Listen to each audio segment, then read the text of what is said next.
میں جو دنیا کی تاریخ کا مطالعہ ہے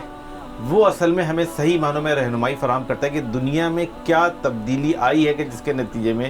یہ اسلاموفوبیا ایک دنیا کا ایک بہت بڑا نعرہ یا ایک بہت بڑا چیلنج یا بہت بڑا عنوان بن گیا ہے. اور اگر ہم یہ دیکھیں اس صدی کے آغاز میں تو ہمیں یہ بہت واضح طور پہ پتہ چلے گا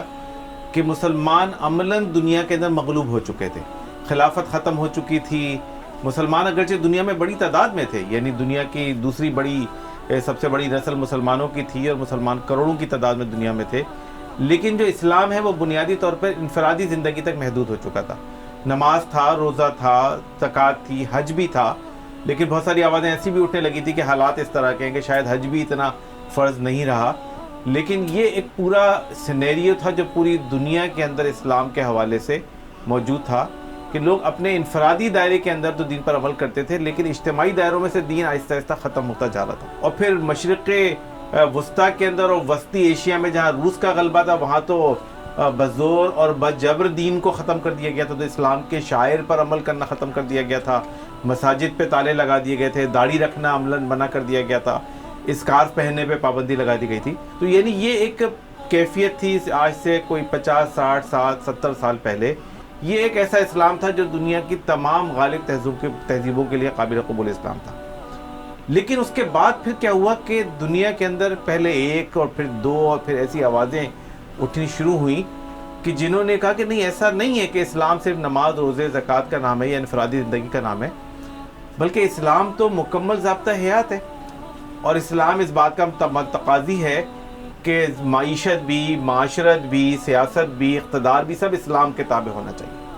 تو اس میں جو سب سے پہلی آواز ہے وہ سید مودودی رحمۃ اللہ علیہ کی تھی کہ جنہوں نے اس دنیا کے اندر یہ جو دین کا صحیح کنسیپٹ ہے اس کی انہوں نے تجدید کی اور اس آواز کو بلند کیا. اگرچہ بہت کمزور آواز تھی، بر صغیر پاک و ہند دنیا کا ایک بہت تھوڑا سا حصہ ہے، وہ بھی انگریز کا غلبہ تھا، مغلوبیت تھی مسلمانوں پہ. اور پھر بر صغیر پاک و ہند میں صرف انگریز کا غلبہ نہیں تھا بلکہ ہندوؤں کا غلبہ تھا، اور مسلمان تو ہندوؤں کے بھی غلام تھے. ان حالات کے اندر مولانا مودودی نے ایک آواز پیدا کی کہ جی اسلام مکمل ضابطہ حیات، اور اسلام اس بات کا حقدار ہے کہ پوری دنیا کا نظام اور پوری دنیا کا اقتدار اسلام کو حاصل ہو. اور پھر ایک طرف مولانا نے یہ بات بر صغیر پاک و ہند میں بلند کی، یہی بات افریقہ کے اندر اور مصر کے اندر امام حسن البنا نے بلند کی. اور یہ دو آوازیں اتنی توانا ہوتی گئیں وقت کے ساتھ ساتھ کہ آج پوری دنیا کے اندر اگر 50 سے زیادہ آزاد اسلامی ممالک ہیں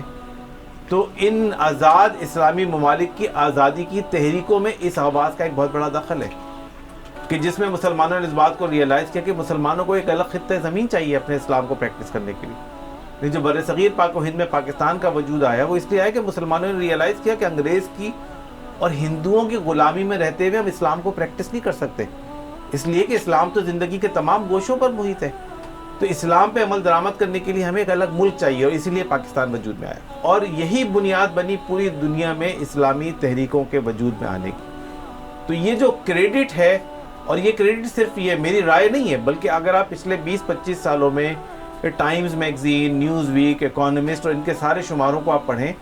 تو وہ یہ بات واضح طور پہ کہیں گے کہ ایک اسلام کے جو انفرادی زندگی کا اسلام تھا اس اسلام کو ایک پولیٹیکل اسلام کی دعوت میں کنورٹ کرنے کا کریڈٹ جو ہے وہ ان دو افراد کو جاتا ہے، امام حسن البنا کو کہ جن کو بالآخر شہید کر دیا گیا اور مصر کے اندر، اور سید مودودی رحمۃ اللہ علیہ کو کہ جن کو پھانسی کی سزا دی گئی اور پھر سزا واپس لی گئی، اور لیکن ان کے ماننے والوں کو بڑے شدید مشکلات کا جو ہے وہ شکار ہونا پڑا. تو یہ جو ایک چینج آیا ہے پچھلے 30 40 50 60 سالوں میں یا 70 سالوں میں کہ اس کے نتیجے میں یہ دعوت عام ہوئی، اور آج تقریباً دنیا میں مسلمانوں کی ایک بہت بڑی تعداد، یعنی 30-40% مسلمان جو اس بات پہ یقین رکھتے ہیں کہ اسلام ایک مکمل ضابطہ حیات ہے،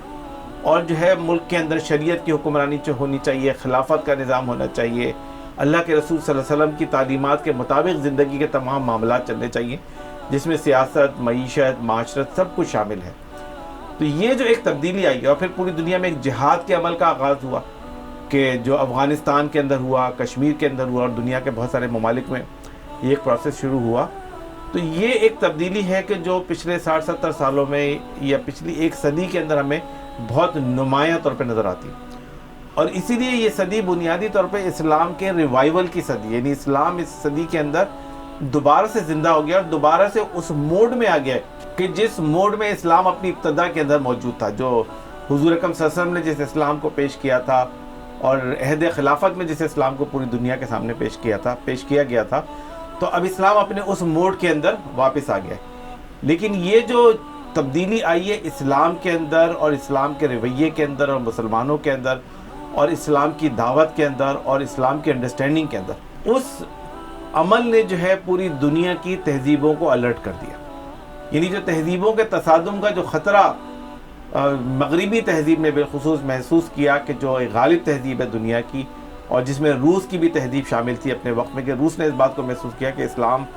دنیا کے لیے سب سے بڑا خطرہ ہے، اور انہوں نے اس کو کچلنے کی میکسیمم جو کوشش ہو سکتی تھی کی۔ افغانستان پہ انہوں نے قبضہ کیا، وسط ایشیا کی تمام ریاستوں کے اندر انہوں نے بزور اسلام کو کچلنے کی کوشش کی، اور 60-70 سالوں تک لوگوں کو اسلام پریکٹس کرنے کی کوئی اجازت ہی نہیں تھی۔ لیکن بالآخر کیا ہوا کہ جب وہ روس وہاں سے نکلا وسطی ایشیا کی ریاستوں سے، تو وہی اسلام کے جو بالکل دب چکا تھا اور زیر زمین چلا گیا تھا اور نظر ہی نہیں آتا تھا، لوگ سمجھتے تھے کہ اسلام ختم ہو گیا، وہ اسلام واپس آ گیا، وہی مسجدیں دوبارہ کھل گئی، وہی قرآن کی تعلیم دوبارہ شروع ہو گئی، وہی دین کا پیغام اور دین کی دعوت دوبارہ شروع ہو گئی۔ تو یہ ایک جو ریزیلینس اسلام کی اور اسلام کا جو دوبارہ سے ابھرنا ہے اس صدی کے اندر، یہ اصل میں بنیاد ہے اس صدی کے اندر جو ہم دیکھ رہے ہیں پچھلے 25-30 سالوں کے اندر جو ایک اسلاموفوبیا کا فینومینن پیدا ہوا ہے،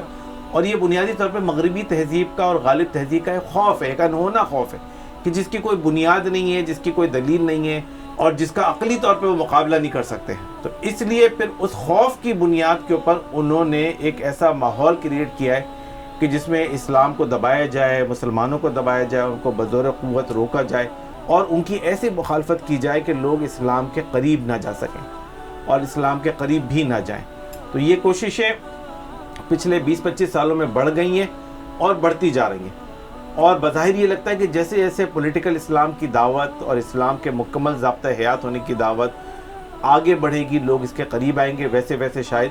اس اسلاموفوبیا کی کیفیت کے اندر بھی اضافہ ہوگا۔